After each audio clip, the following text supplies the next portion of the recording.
So, syempre kung yung nandun na ako, ginalingan kong linis. Ang dumi, sobrang dumi. So, nalinis ko yung dining, yung counter, tapos konti ng kitchen. Tapos ang ginawa ko, nagpakitang gilas nga ako kay sir. Wait lang kukuha ko ng ginagawa ko.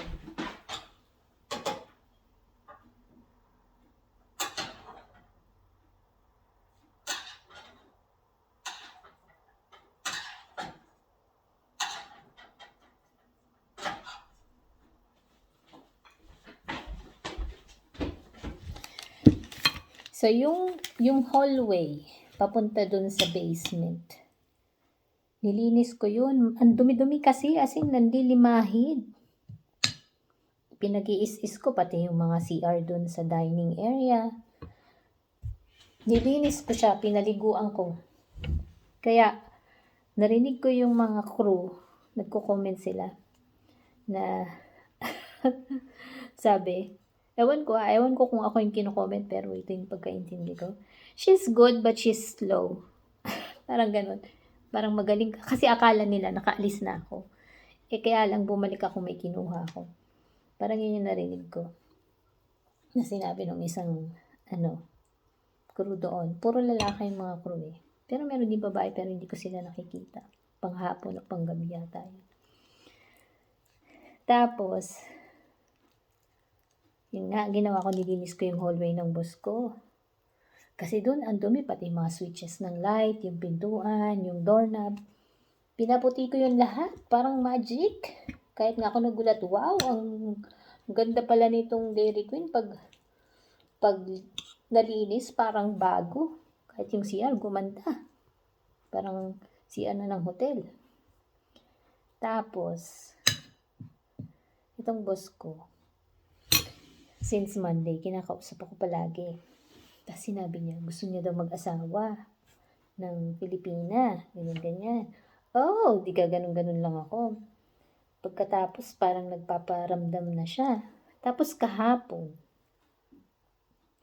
nung nakaraan, bago ako hindi nagpapapasok, pinakita niya sa akin yung phone niya, yung mga pictures doon, yung bahay niya daw. Sabi niya, have you experienced snow? This is how it looks like when it's snowing here. Pinakita niya, tapos yung trip niya sa North Carolina. Sabi ko, ba't kaya ako nikwentuhan nito ng mga ganito? Tsaka nga busy nga ako naglilinis, inistorbo niya ako. O, di sinakyan ko na lang. Tapos, kahapon, yun nga, sinasabi niya na parang sinasabi niya, hindi ko na matandaan yung directly sinasabi niya na gusto niya ako maging asawa. Hindi ko alam kung bakit. Sabi niya ayaw niya daw nung nag-divorce sila, parang 5 years daw sila nung asawa niya, tapos nag-divorce. Kasi nung kinasal sila, hindi naman sila nagkaanak agad. So, mga 3 years bago siya nagkaanak. Tapos naghiwalay naman din sila.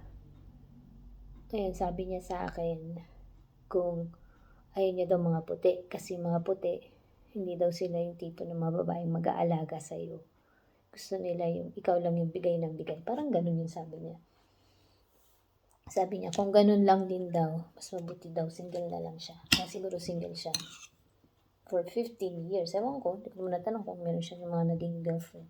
Ayoko naman magtanong ng 2 personal. Una kasi boss ko yun. Plus, nasa store kami. May mga crew kami doon na nakakarinig.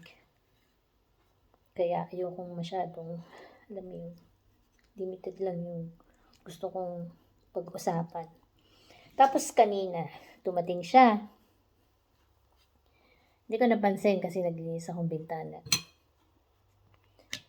Tapos umalis. Pero nag-say ko, good morning. Sabi ko, good morning. Doon kasi hindi sana yung, hi boss, ganyan. Di, pangalan lang tawag-tawag doon. Pangalan mo, Nadja, Rachel.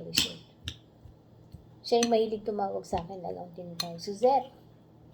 Kahapon pala, naglilinis ako ng bintana. Tinawag niya ako. Ewan ko kahapon ba yun o Monday?